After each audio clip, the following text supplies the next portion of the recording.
Hello all, welcome back to my YouTube channel. In today's video, I'll be talking about the steps involved in implementation project. This is my second video on this particular topic. If you have not gone through my first video, please check out the description section. You'll find the link for my first video. Okay, now let's get into the details of the different steps involved in a implementation project.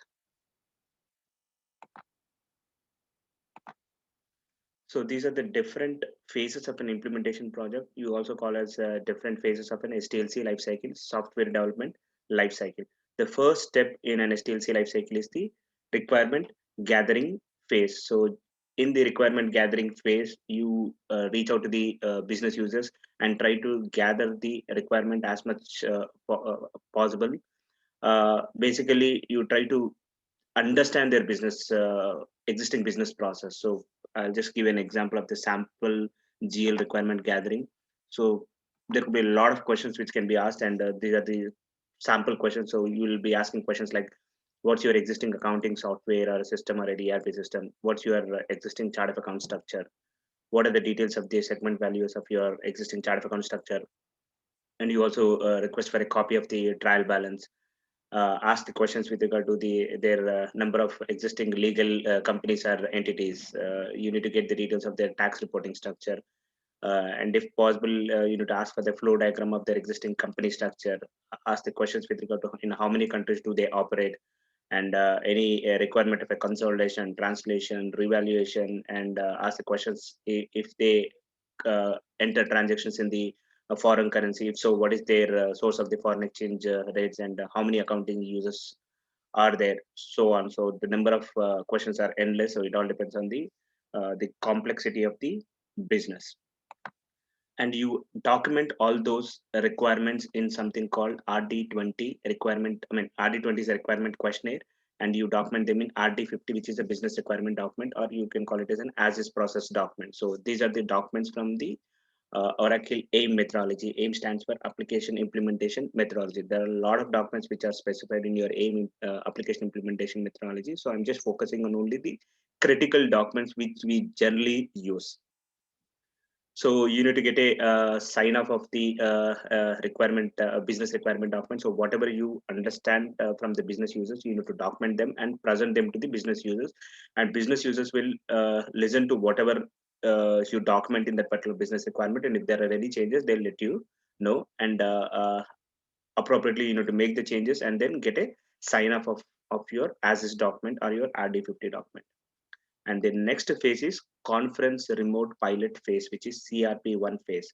So as you have understood some of the business requirement from the business users, you try to map some of those business requirements to the standard Oracle product, and then give a presentation of the your vanilla Oracle environment. So where the focus would be on explaining the features of the standard features of the Oracle product to the business users, and also you try to map some of their business requirement as well. So in a vanilla environment, if you actually give a presentation of the Oracle features, it's better like if you actually use their chart of account structure. It's better if we use their company's structure, and so on if possible.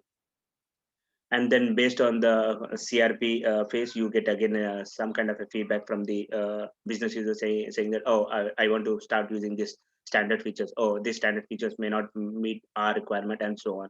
So again, for the CRP1 phase, you need to get the sign up from the business users. Then you proceed to the next phase, which is fit gap analysis. So during the fit gap analysis phase, you try to uh, do a analysis of what are the business requirement which can directly fit in the standard product, and what are the business requirement where there is a gap. So when you say there is a gap, those are the business requirement which are not met by the standard product, and hence you need to think for a custom solution, or it could be even a business process reengineering. In some cases, maybe they are following a particular process that's not a standard business practice. So we can even go for a business process reengineering, asking them to follow a standard process which can be made directly in the Oracle. Of course, it's very tough to convince the business users to change their business process, but it is what it is.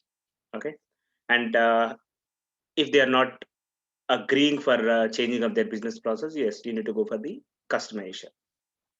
So during this fit gap analysis phase, you actually again document your to be flow. So when you say to be flow, how should be the future process flow? So in the future process flow or BPAT document, you actually document their business requirements and the corresponding flow for those business requirements. If you specify that these are the business requirements for each of these business requirements, this is how your process flow will be in future. Whether you can say that okay, this is the feature and this feature can be my directly made, wherein user can run so and so standard program or standard report, and this is the feature which doesn't meet the standard requirement, hence you need to go for a kind of a customization. So you do not get into the details of the customization, but you just mention that this requirement can be made by a customization. Again, you need to present your to be flow document to the business users, get their sign off. Only once you get a sign off, you proceed to the next phase.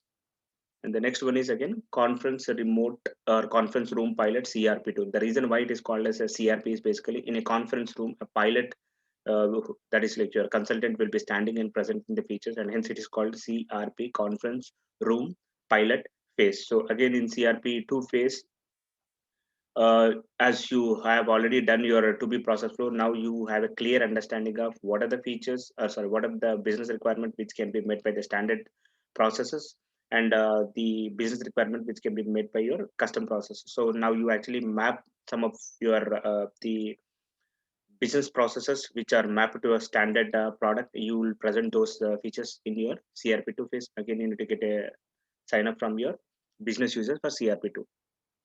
And the next phase is the solution design phase. So during the solution design phase, you prepare something called functional design document or MD50 document. So MD50 document documents the solution whatever you are providing for your customizations. So for all the customizations, what exactly is the solution which you are proposing, you that will be mentioned in your MD50 document. So in an implementation project, there will be lot of MD50 documents which are prepared to meet different customizations. And again, you need to get the sign up from the business users for those MD50 documents.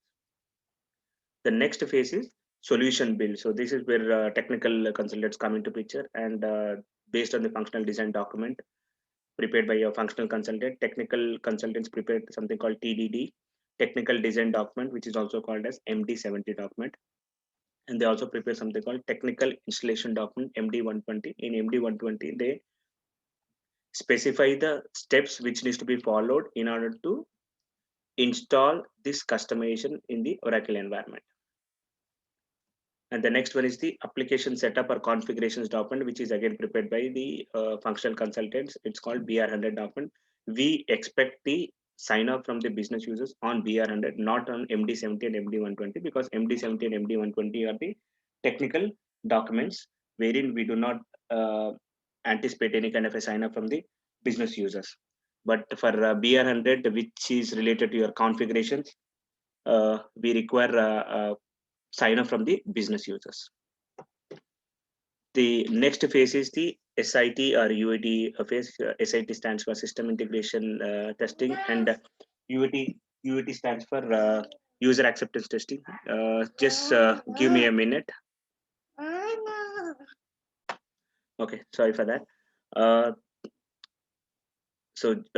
In the testing phase, we have again three different phases: unit testing, SIT testing, and UAT testing. So as far as the unit testing is concerned, our focus will be on testing of the customization. So your focus will be just test the customization whatever is being built, and you use something called TE20 document. And the next one is the system integration testing, wherein you prepare TE50 document. And as far as the system integration testing is concerned, your focus would be not only on the customization but the end-to-end flow. So take an example: you did some kind of a customization on say AP invoices. Then, as far as the SIT testing is concerned, you create say invoices, test the customization, validate the invoice, run create accounting, transfer to GL, ensure their transactions or the invoices are appearing in GL, post them, and run your standard reports. So, and if required, you also push the data to your reporting system and run the reports from the reporting system as well. So this is the end-to-end testing which is covered in your SIT phase. And again, this unit testing and SIT testing are generally being done by the Oracle consultant, and hence you do not expect any kind of a sign up from the business users. The next phase is the UAT. UAT stands for user acceptance testing. So as the name itself says, this testing is done by the actual business users. So as this testing is done by the actual business users, you expect a sign up from the business users for the UAT phase. So they actually document all the scenarios which needs to be tested by them, and then they complete their testing. So this is the actually critical part of the entire implementation project. So this generally takes a while. Sometimes it could be an understanding issue, and sometimes some of the business scenarios, whatever they want to test during UAT phase, were never discussed in any of their requirement gathering and any of the previous phases. So sometimes it becomes very challenge to get the sign off of the UAT phase from the business users. And the next phase is about data conversion requirement and strategy. So you prepare something called CV10 document, and this data conversion strategy document, you specify what exactly is the strategy which you will be following for loading of the transactions from the external system into the new Oracle system. So in an implementation project, the some of the data conversion items would be like loading of the master data, which could be suppliers, customers, items, and loading of your opening trial balance in GL, loading of the open transactions in purchasing module, accounts payable, accounts receivable, loading up of your fixed assets, and so on. So you document the entire strategy as far as the loading of the master items or open transactions are concerned. And I had prepared a separate document on the data conversion strategy as well. So just check out the description of this video, wherein you will find the link for the data conversion strategy video. So you are again expected to get a sign up from the business users on the data conversion strategy. And the last phase is the user guides, preparing of the user guides or SOP, standard operating procedures. So you prepare and the document from an AIM methodology is DO 70. So you document the entire steps for different business processes in the SOP. So this SOP will be used by the different users once they start using the system after go live. So this is very, very critical. You need to put a screenshot, you need to document the different business processes, explain them how you are mapping to the standard processes and standard reports and so on. So it's a very detailed document. It runs into hundreds of pages. So in one of our implementation project, the SOP for each module, I think it went for around close to 200 or 300 pages. So this is a very time consuming what do you call phase, wherein you spend a lot of time in documenting that and taking screenshots from the environment. And the last phase is go live.